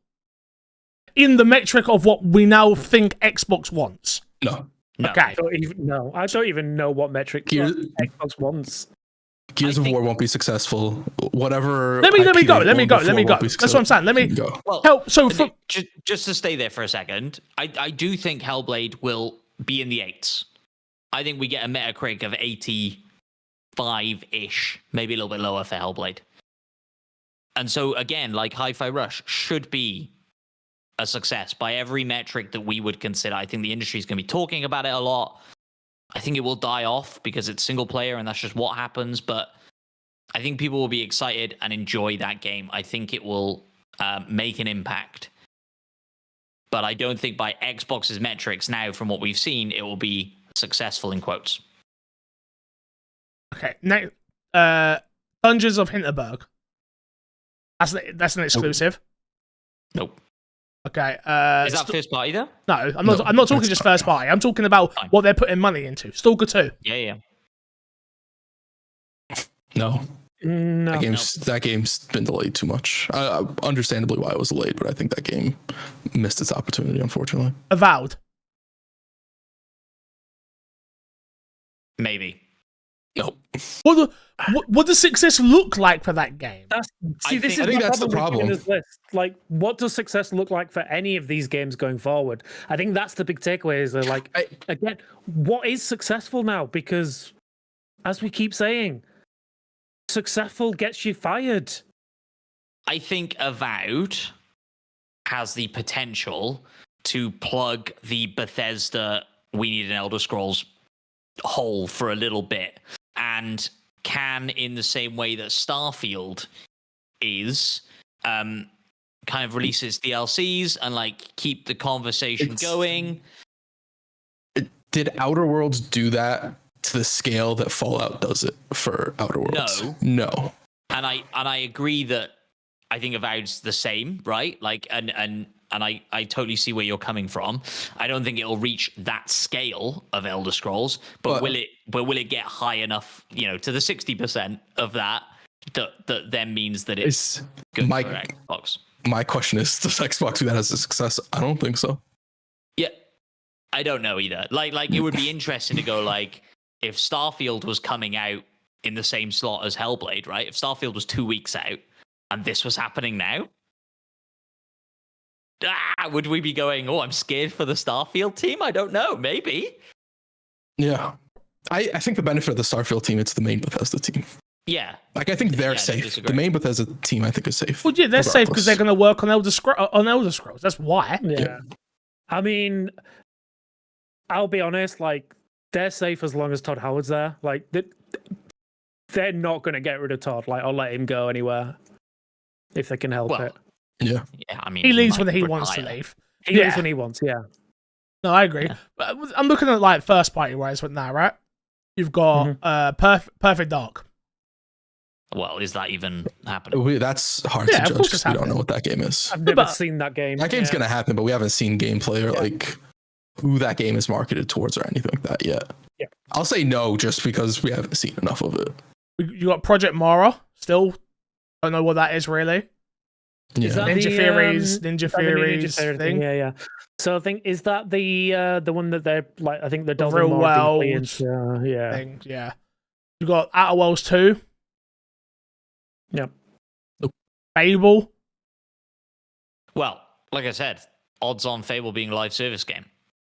No, absolutely not. I don't think so. No. Fable already had a live service game and it died before the game even came out. Yeah, but nobody knows about that. I played it. Fable as a franchise isn't a thing that like your average gamer now who's playing Fortnite through Game Pass or whatever is giving a shit about. No. But if you go Richard Iowati and a bunch of British comedians are in a game with Jack and the Beanstalk and all this other Fable shit, you get people excited for live service Fable. I don't think it's live service, but no. That's the thing. Is like, I don't know. Fable, I don't think is going to work as a live service game in general, but also the massive risk of alienating the people that are actually going to be vocal about that game by making it a live service game. Nobody's going to be vocal about the game. Small percentage of people. 100% going to be vocal about that game. Tiny percentage of people. Small pond of fish going to be vocal. You're in that small pond, he's fun. Sure. You know what? Fine. Okay. In the scope of what like Microsoft wants, right? Like what Microsoft views, like the people that are going to be vocal for Fable, like is that really vocal towards Microsoft? That's the problem with what they've done here is like you can't. There's no real metric to gauge anything Microsoft does going forward. Agreed. Alarm's on our side, by the way. No, I'm agree. I'm in total agreement with you all. Yeah, I don't even know. I don't even know what to say at this point. I'll be honest with you, lads. We got a couple. We got a couple more questions. Let's get through them because why not? Why are the cuts at Microsoft responded to seemingly more harshly than others, when in reality this happens? This has been happening over the industry for the last few years now. Surely it's not down to just acquisitions, because all companies make cuts. Have made acquisitions. Sony is about to spend $26 billion on Paramount, but Sony hasn't closed down several game studios over the last year and cut thousands of jobs. Yet it doesn't seem to get the same response, even though they also have a record revenue and profits the same as Microsoft. Really, wait. Let's walk that back. Same profits as Microsoft. I'm reading the question. Record profits. No, I understand. I'm questioning the question. Record for them. Recorded record profits. Record profits for them the same as Microsoft. But who? I mean, maybe I'm blind, right? Like part of this is that I am blind, right? Like we do an Xbox podcast. I keep up with the Xbox news more than I keep up with anybody else. I'm more passionate about that brand. I genuinely believed that Game Pass was heading in a very good direction, an interesting direction for the industry and players. I don't believe that anymore, but that's what I believed. Who are the studios at PlayStation that people are referencing where they're like, PlayStation laid off all these people and closed all these studios and blah, blah, blah, blah, blah?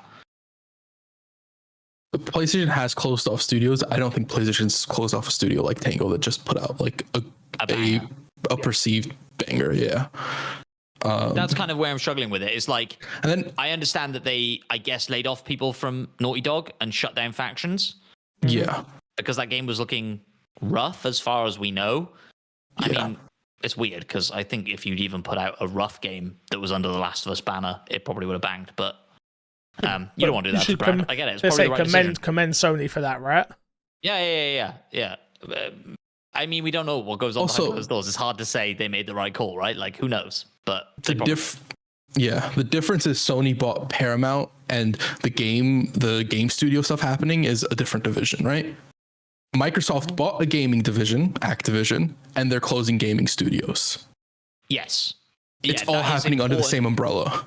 Important to remember that, like, if Sony sold the rights to make Spider-Man movies, you wouldn't look at the gaming arm and be like, well, actually, that's more closely tied than because they're making Spider-Man games. Bad example, but you understand what I'm saying.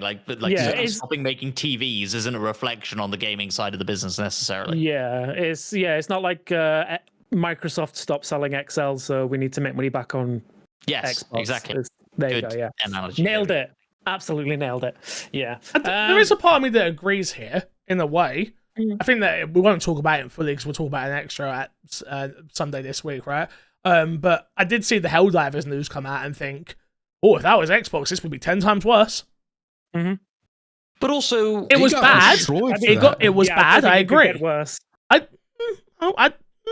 don't think it would have been worse. No, I don't think there's a way for it. It was horrible. It was horrible. I think maybe I'm looking. That's a tinfoil hat take, in my opinion. I think that was horrible.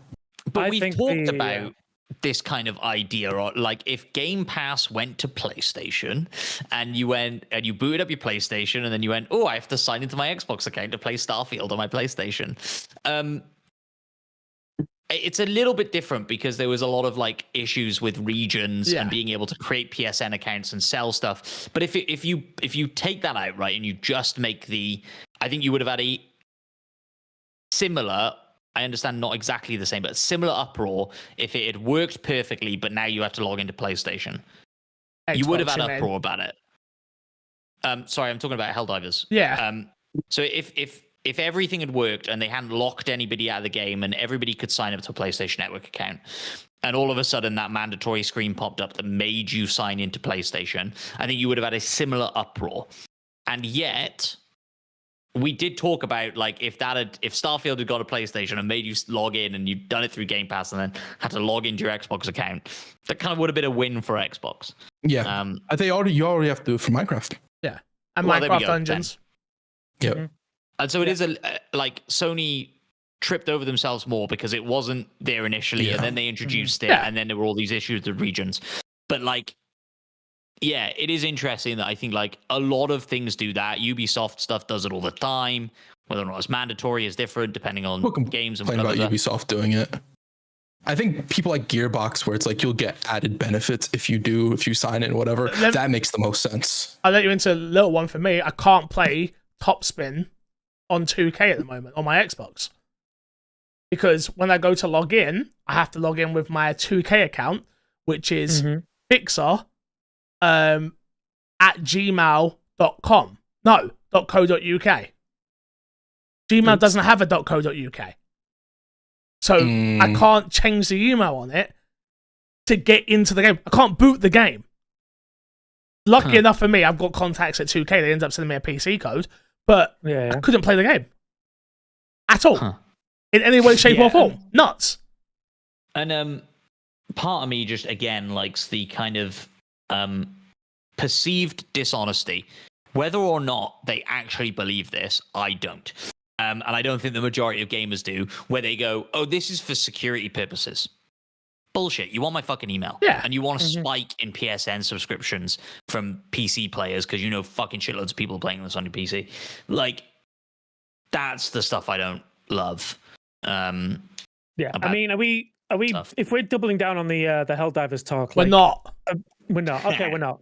Moving on. All right, I won't say anything. PlayStation Studios getting closed is Yeah. Someone did point in chat, Eldoza mentioned recent studios, PlayStation London, Firespray, and they also affected some, or Bungie as well. But But I think Bungie was more of an internal discussion to kind of meet PlayStation metric. I don't know that one. Yeah. But still, I think that runs down to it's still ultimately like Sony. Yeah. It's a Sony studio. We talked about them shutting down London, sucking, and being a mistake because they're producing some of your best VR games, and you're trying to sell a fucking VR headset.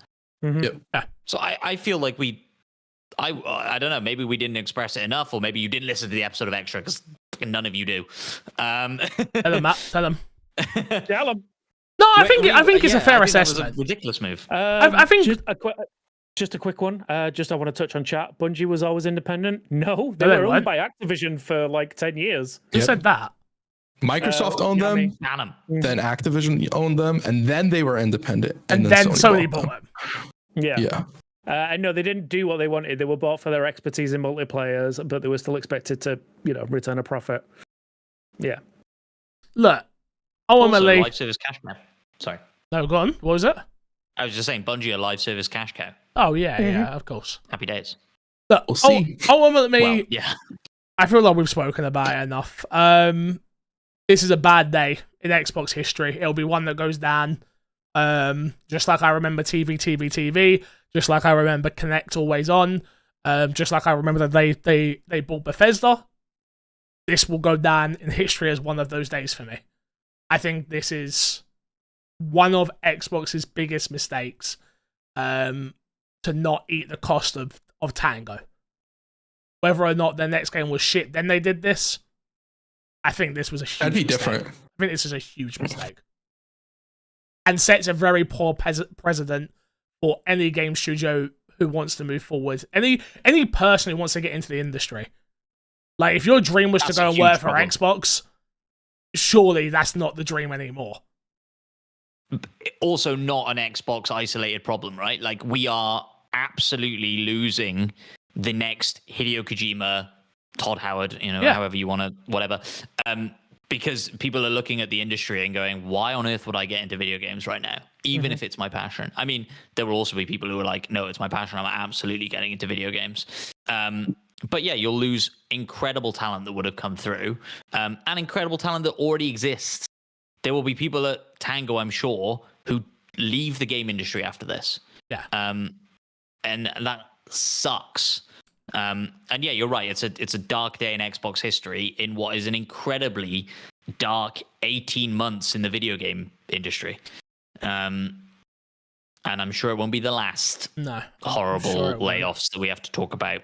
But the last thing I want to touch on is us as a whole, to be totally honest with you. I truly don't know where this leaves my Xbox and me as a brand as a whole.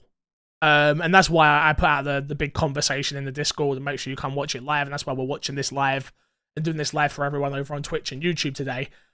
I don't know what to do, is the truth of the matter.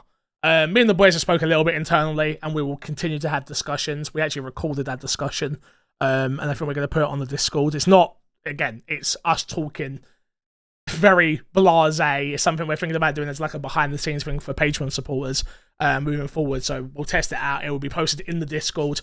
Watch it, interact with it, let us know what you think. But it's just us talking our mind. There's no thought process there. I don't know what to do.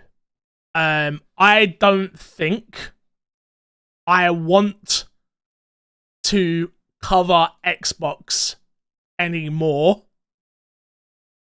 as its own entity, or it be my only brand. I don't want to be known as the Xbox guy anymore, because I'll be honest, I don't believe in the brand. It's very nice to be known as the cozy gamer or the RPG guy, or I go to things and I'm known as, oh, you're the guy that does the Xbox podcast.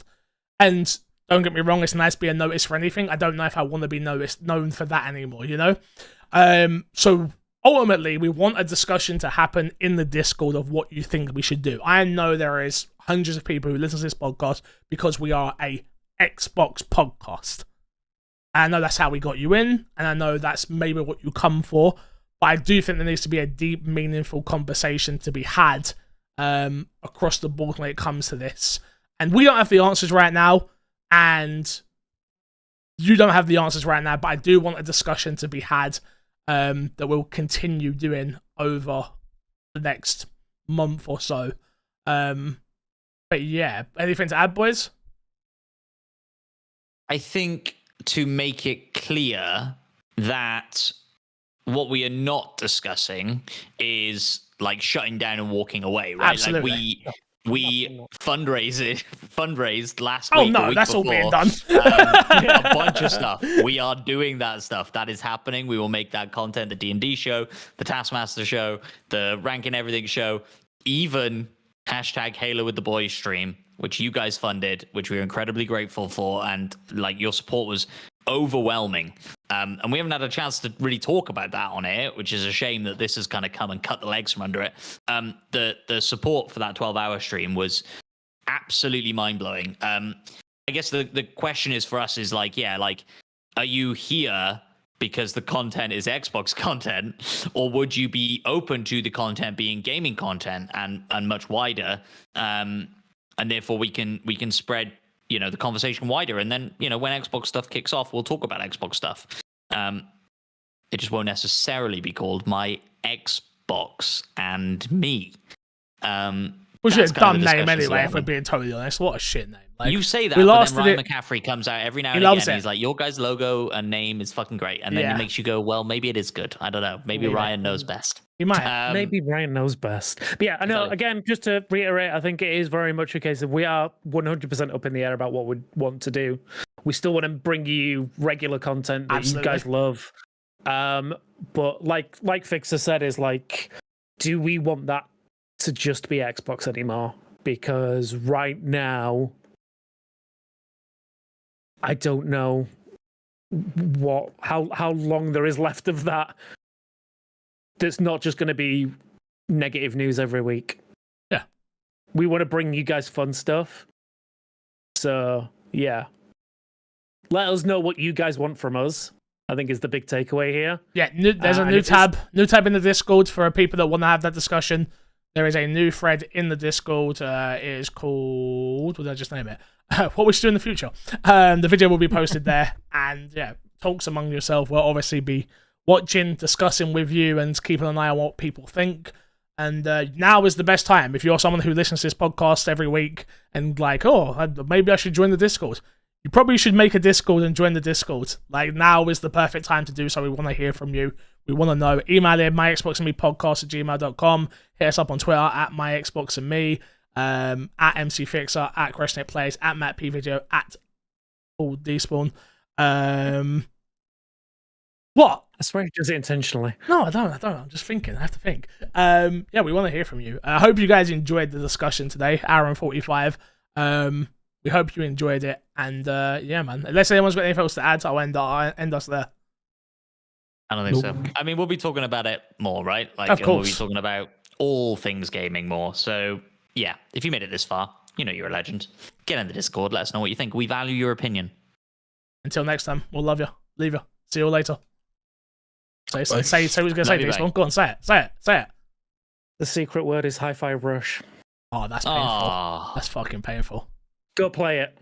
Goodbye. Forest 2. Oh. Alright, we are still live. Thank you everyone for coming along today. If you did enjoy the stream today, make sure, if you can afford to, come and check us out. This is what we do live every week. A lot more content to come over on the Patreon. If you're someone who doesn't support on Patreon, please consider becoming a Patreon supporter.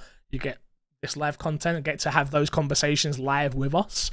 Shout out to the mods. We appreciate you guys. I hope the conversation was free-flowing and not too dogpiley. And yeah, man, feedback always wanted. Seriously. Yeah, I don't really know. I really don't know what to do with this content and this podcast anymore. So very interested. Very interested. All I know is I want to talk about cool shit with cool dudes, and we got 4 cool dudes. Well, 3 cool dudes and me. So yeah. The name of the So you wanna podcast. go- That's go the name of the crash there. I podcast. wanted to hear it. No, it's just 3 dudes and me. That's the new name of the podcast, by the way. Three dudes and me. Three, two, That sounds like a porn Three dudes and me. podcast. Yeah, it does. Yeah, it does. I think I've seen that one. I mean, I've got the sofa ready. Let's go.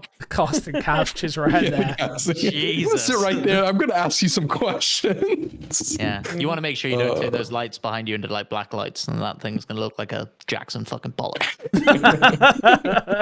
I mean, I don't know about black, but Oh god, it's gonna do something. Look at all them stains. Disgusting. red lighting. Yeah, I see tech in chat. I'm an Xbox guy until the walls fall off. I respect it. I respect it.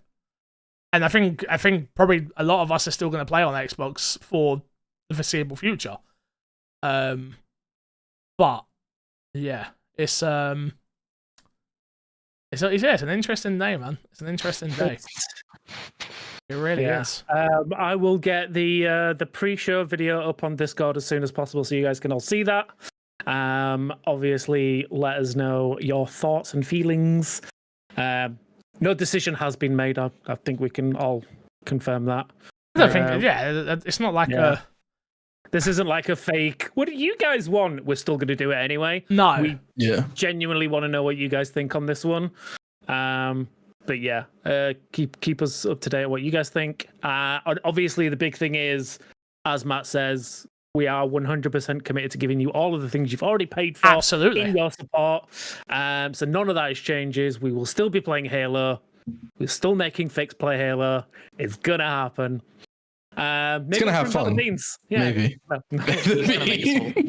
He's gonna make us all. Do you know where the beans are? The garbage? No, they're underneath my PC at the moment. So I need to elevate my PC, so I just stuck the beans under there. That's hysterical. Oh, they're gonna I have no idea what I did with mine. delicious. They're gonna melt into one big beanie gloop. Yeah, the next time he has to be boozled, he's gonna have to have the whole bean. Yeah, just Cut a little himself chew on that one. slice of bean cake. Oh, guess what flavor it is? That's the game Fix is gonna be All of playing. them. I cannot see myself doing no more bean boozles ever again. So No. saw someone do it the other They day were for nasty. charity, and I was like, "You're a better man than me. No chance. No chance." He's like, I'd rather match whatever the people are donating. Absolutely. Yeah, just give them the money. Yeah. Absolutely. Maybe that's what we do next time. We do it for charity and just like either well, I say for charity for us. And yeah. No Fix fixing either no on the bean boozle, No. no matter what. I've done plenty of charity. All right, charity needs to be at home for a little while. I'm broke. We'll do it for the channel again. The next time we raise money for the channel, we'll do it like, Fix either has a bean or matches the donation. Yeah, Fix Oh, on that the cherry. It's a Tory. sucks. Hey, that's. End of stream. I am not a Tory. Until next time, we'll love you, leave you, see you later, keep it amazing. Goodbye.